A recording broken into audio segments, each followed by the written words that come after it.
Dans votre roman, au tout début du roman, votre personnage qui est très très belle se déguise pour être très très moche. Oui, Pour quelle raison? Elle est géniale cette idée aussi, vous vouliez démontrer plein de choses avec ça. oui, oui.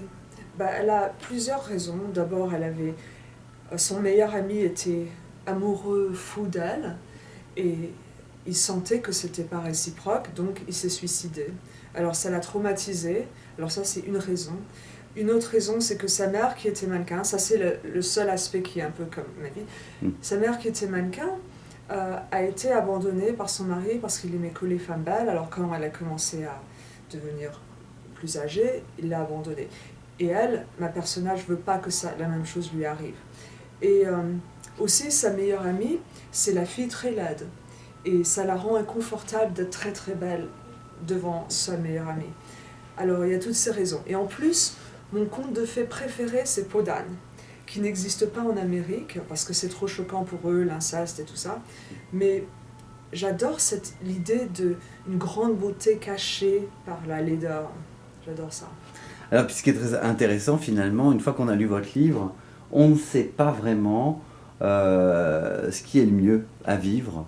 Est-ce que le mieux c'est d'être beau ou d'être moche? Ah bon? Enfin, on ne le sait pas vraiment. C'est intéressant que vous avez eu cette réaction. Ouais, moi je dirais quand même que c'est mieux d'être beau, probablement.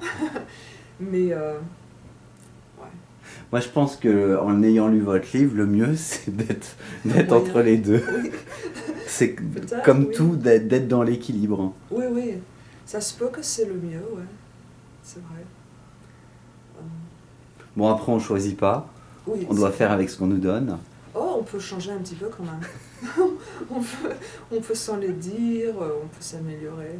Oui, bien sûr. Ouais, On peut jouer des artifices. ouais.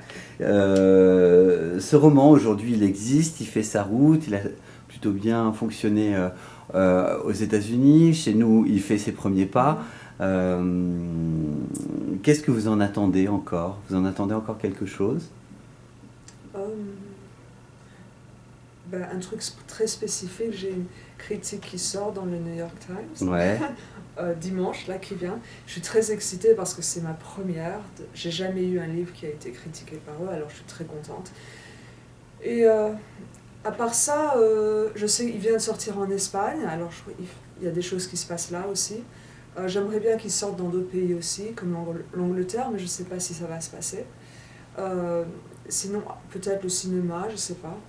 Oui, Ouais. plein de choses, quoi. J'aimerais beaucoup un film, ça serait très bien. Ouais. Ça n'a jamais été le cas jusqu'à présent? Non, mes livres ont été optionnés plusieurs fois. Même le second a presque été fait par le metteur en scène Neil LaBute. Et il y allait avoir Sandra Bullock, Ray Fiennes, Angelica Houston, Aaron Eckhart. Et juste avant que ça a commencé à tourner, ça s'est écroulé. Ça veut dire que ce sera peut-être un autre moment. Le cinéma, c'est pas chaque chose dans son temps. Oui. Vous écrivez le prochain, donc c'est une bonne nouvelle, vous continuez, Oui. vous ne lâchez pas. L'écriture, c'est votre vie? Oui, oui. J'adore. C'est mon obsession de tous les jours, c'est d'essayer d'écrire plus. J'ai du mal un peu. Est-ce que vous avez des thèmes qui reviennent de manière récurrente dans vos livres à chaque fois? Oui, je crois l'amour. Ouais. Oui, parce que c'est une histoire d'amour aussi. Oui. Souvent, mes romans sont surréels, bizarres. J'aime bien inventer des idées j'essaie d'être originale et drôle. Et c'est souvent, ça parle des gens bizarres qui sont même légèrement fous.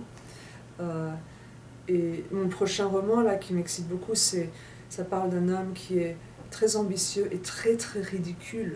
Alors je me moque de lui constamment et à chaque fois que je commence à écrire, je commence à ricaner parce que ça me fait marrer.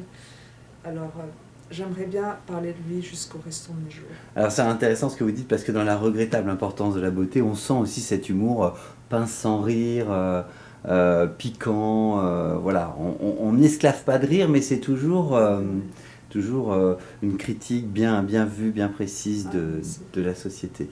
Un grand merci Amanda Filippacchi pour cet entretien. C'est- Je rappelle votre actualité chez nous, La regrettable importance de la beauté, aux éditions XO Éditions, disponible en librairie depuis le 7 mai, en sachant que ce livre a déjà été bien reçu aux États-Unis, il va sortir aussi en Espagne. Un grand merci. Merci.